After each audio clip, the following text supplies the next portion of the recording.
আসসালামু আলাইকুম রহমতুল্লাহি ওবরকাতুহ।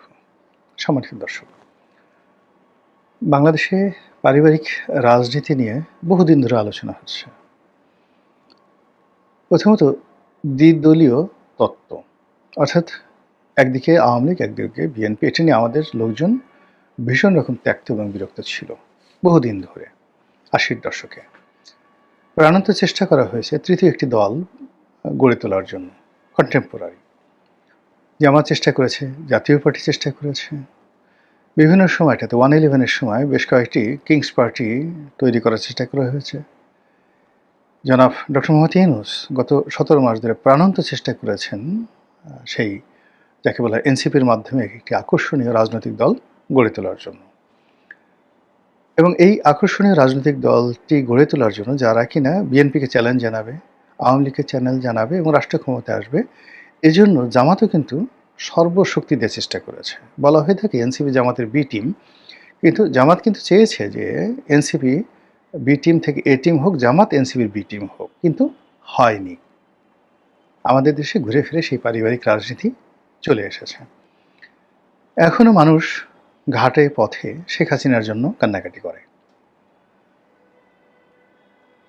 ভাতা দেয় জনাব তারেক রহমান সাহেব, এই যে ফ্যামিলি কার্ড দিল, মহিলাদেরকে উপস্থিত করা হয়েছে, কার্ড দেয়া হয়েছে।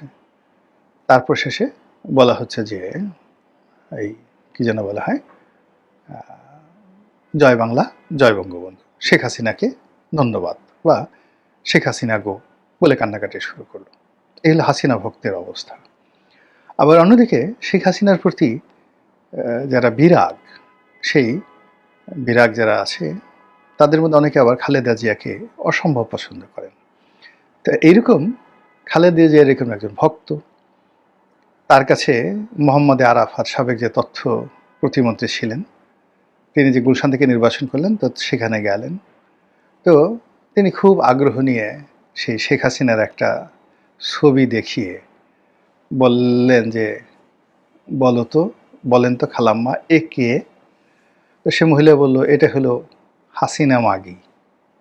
এখন ক্যামেরা চালানো, আরাফাত কি করবে? তাড়াতাড়ি বলে, হায় আল্লাহ, কয় কি এই কথা, কয় কি? মানে এটা হলো আমাদের সমাজের, মানে যারা বিএনপি করে বা খালেদা জিয়াকে পছন্দ করে, তারেক জিয়াকে পছন্দ করে, তাদের কাছে শেখ হাসিনা সজীব ওয়াজেদ জয় হল এইরকম, মানে যাকে বলা হয় ওই যে মহিলা যেটা সহসল মহিলা যেটা বলে ফেলেন, বুড়ি মহিলা, ওইরকম বাজে শব্দ। আবার একইভাবে খালেদা জিয়া সম্পর্কে, তারেক জিয়া সম্পর্কে আরও মন্দ ধারণা পোষণ করে আওয়ামী লীগের কোটি কোটি মানুষ। আপনি মানে এই যে তারেক রহমান সাহেব যত ভালো কাজ করছেন, যাতে কিছু করার চেষ্টা করছেন না কেন, কোনো লাভ হবে না। আওয়ামী লীগের লোকজন মরার আগেও বলবে, ওই যে শেখ হাসিনা যে কথাগুলো বলে গেছেন, মানে বেগম জিয়া সম্পর্কে বা তারেক জিয়া সম্পর্কে একই কথা তারা বলবেন, এবং তারা বলবেন, মরে গেলেও বলবেন শেখ হাসিনা সঠিক আছে।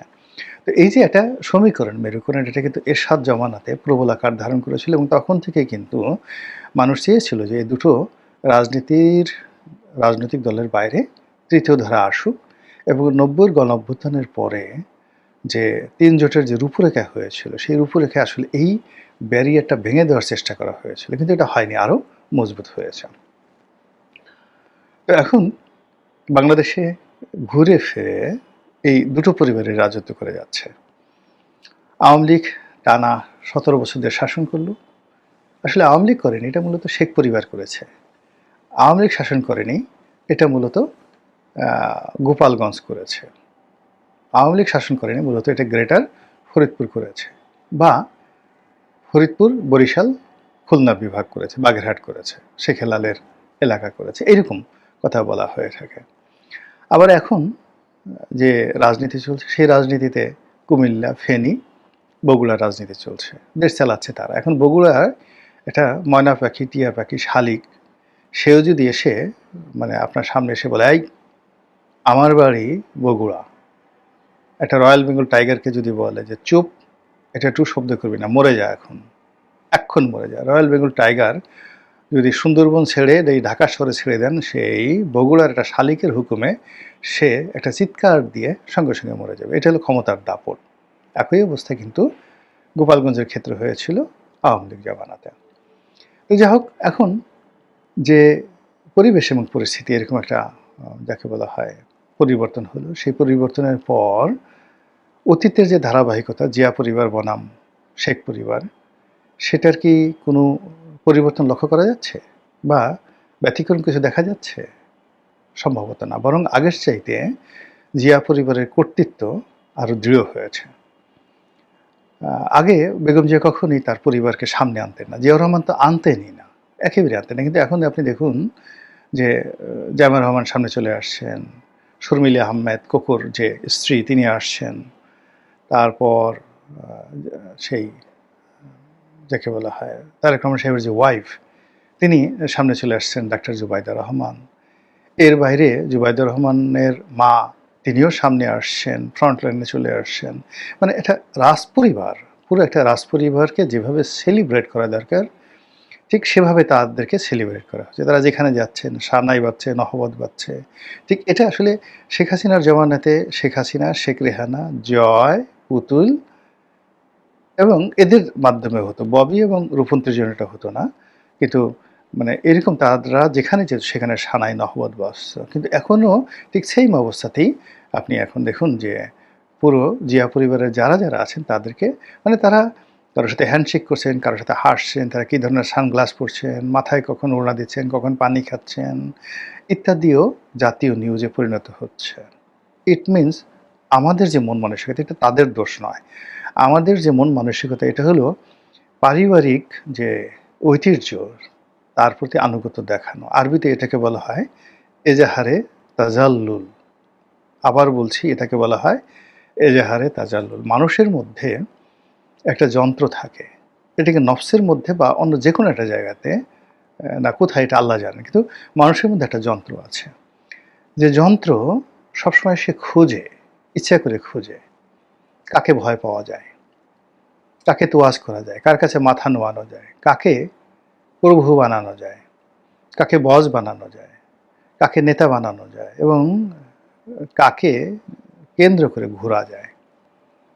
এখন এই যে আল্লাহ এই জিনিসটি মানুষের মধ্যে দিয়েছেন আল্লাহকে খোঁজার জন্য, বাইতুল্লাহকে খোঁজার জন্য, রাসূলকে খোঁজার জন্য যে তুমি তোমার নেতা খোঁজো এবং তার মুতাওয়াজ্জো করো। কিন্তু আমরা করি কি সেই জায়গাতে শিরক করে আল্লাহকে বাদ দিয়ে, রাসূলকে বাদ দিয়ে, বাইতুল্লাহকে বাদ দিয়ে, আল্লাহর ঘরকে বাদ দিয়ে আমরা আল্লাহর সৃষ্টি কখনো পুতুল, কখনো কোনো প্রাণীর মূর্তি, কখনো কোনো গাছ, কখনো কোনো গৃহ, কখনো কোনো কবর, কখনো কোনো মাজার, কখনো কোনো মানুষ, কখনো কোনো ন্যাংটা বাবা, কখনো এমনকি কোনো লিঙ্গ। শিবলিঙ্গকে আমরা পুজো করি না? কখনো কোনো লিঙ্গ কেন্দ্র করে আমরা আমাদের সমস্ত সত্তা বিসর্জন দিয়ে আমরা বলি ওই লিঙ্গর মধ্যেই হলো আমার সব কিছু। লিঙ্গকে চুমু খেতে হবে, লিঙ্গকে সেজদা দিতে হবে, লিঙ্গকে উলুধ্বনি দিতে হবে, লিঙ্গর কাছে করজোড়ে মাথা নোয়াতে হবে আর গোমূত্র খেতে হবে। এইরকম মানে যে যার জায়গা থেকে যে এই যে আনুগত্য করে এটাকে বলা হয় এজাহারে তাজাল্লুল। আমাদের এই দেশে যে এজাহারে তাজাল্লুলের তৈরি হয়, এই এজাহারে তাজাল্লুল তৈরি হয় এটাকে মারিফতের ভাষায় বলা হয় নফসে আম্মারা। অনেকগুলো নফস আছে, নফসে মুলহিমা, নফসে মুতমাইন্না এরকম রয়েছে। তো এর মধ্যে সবচেয়ে খারাপ যে নফস সেই নফসটি হলো নফসে আম্মারা। মানুষ যখন এই নফস দ্বারা নিজেকে নিয়ন্ত্রণ করে বা মানুষের যে নিয়ন্ত্রণ, নিজের নিয়ন্ত্রণ সে নফসে আম্মারার উপর ছেড়ে দেয়, তখন এক একটা মানুষ হাজার হাজার ইবলিশ শয়তানের আব্বা হয়ে যায়। ইবলিশ শয়তানের একটা কম্বাইন্ড লিডার হয়ে যায়। কেন যেন আমাদের এই সমাজে এই সময়টিতে নফসে আম্মারার যে প্রলোভন এটা কত বেশি। আপনি চিন্তা করেন যে মানুষ কীভাবে অনুগত করতে যায়। যে মানুষগুলো এখন তারেক রহমান সাহেবকে আনুগত্য দেখাচ্ছে, কয়েকদিন আগে তারা হাসনাতের পিছিয়ে পিছিয়ে ঘুরেছে, সার্জিসের পায়ে জুতা টেনেছে, সার্জিসকে গাড়ি দিয়েছে। এই যে তাসনিম জারা নামে কোনো একটা মেয়ে এখন আমরা খোঁজখবর রাখছি না, এই তাসনিম জারার পিছনে কে না ঘুরেছে বলেন তো? কী জন্য? ডক্টর মোহাম্মদ ইউনূসের একটু সহযোগিতা পাওয়ার জন্য। আপনি এই যে এজাহারে তাজাল্লুল মানে প্রেস সচিব শফিক, ডক্টর মোহাম্মদ প্রেস সচিব তার শফিককে নিয়ে কি আদিক্ষেতা ছিল। শফিক যা বলেন সবাই সে কথা বলে, শফিক যাকে ইচ্ছে তাকে ধমক দেন, সবাই বলে জি হুজুর জি হুজুর। এই যে আমরা কাজগুলো করেছি সেটা হলো এজাহারে তাজাল্লুল। তো একজন ব্যক্তি তাসনিম যারা, একজন ব্যক্তি শফিক মানে প্রেস সচিব, কিংবা ধরুন ডক্টর মোহাম্মদ ইউনূসের প্রিয়ভাজন লামিয়া মোর্শেদ যে মহিলা ছিলেন তিনি, তো একজন সিঙ্গেল পারসন বা আসিফ নজরুল, তার উপর যদি মানুষের এজাহারে তাজাল্লুল বা নফসে আম্মারার এত প্রবল আকর্ষণ থাকে, তো সেক্ষেত্রে বিএনপি এবং জিয়া পরিবার এবং এই পরিবর্তিত পরিস্থিতি, তাদের প্রতি মানুষের নফসে আম্মারার যে দাপট কত বেশি থাকবে, এবং সেটাই এখন হচ্ছে। ফলে কি হলো, অতীতে শেখ পরিবার, আপনি শেখ পরিবারকে যদি ফিলিপাইনের মার্কোস পরিবারের সঙ্গে আপনি তুলনা করতে পারেন, বা ইন্দোনেশিয়ার সৌহার্দ্য পরিবারের সঙ্গে তুলনা করতে পারেন, তাহলে সেক্ষেত্রে এখন জিয়া পরিবারের যে দাপট, এটি সৌদি আরবের যে ইবনে সৌদ পরিবার, বাদশাহ সালমানের পরিবার, বা মোহাম্মদ বিন সালমানের পরিবার, এই পরিবারের যে দাপট, সেই দাপটের পর্যায়ে চলে গেছে। এবং এটা মানে কোনো ব্যক্তি বিশেষ দায়ী নয়, সামগ্রিকভাবে আমরা যে যার অবস্থানে থেকে নিজেদেরকে ছোট করতে করতে করতে করতে এমন একটা জায়গায় চলে গেছি, সেই চলে যাওয়ার ফলে এখন আমরা আমাদের সে স্বভাবের কারণেই জিয়া পরিবারকে মাথায় নিয়ে নাচছি। দিন যাবে, আমরা আবার শেখ পরিবারের প্রেমে মুগ্ধ হয়ে পড়ব। দিন যাবে, আমরা আবার শেখ হাসিনা, শেখ রেহানা, জয় পুতুলের জন্য পাগল হয়ে যাব। দিন যত যাবে, তাদের ফিরে আসার দ্বার উন্মুক্ত হয়ে যাবে। আর তারা যখন আসবে, এখন যেভাবে জিয়া পরিবারকে উন্মাদনা দেখাচ্ছে এজাহারে তাজাল্লুল, ঠিক তার চেয়েও বেশি এজাহারে তাজাল্লুল নিয়ে যখন আওয়ামী লীগ ফিরে আসবে, তখন শেখ পরিবারের কদমবুছি করার জন্য মানুষ যে মানে দৌড়দৌড়ি শুরু করবে, সেটা দেখে কতজনের যে কলিজা ফেটে যায়, এটা একমাত্র আল্লাহ রাব্বুল আলামিন জানেন। আসসালামু আলাইকুম রহমতুল্লাহি ওয়া বারাকাতুহু।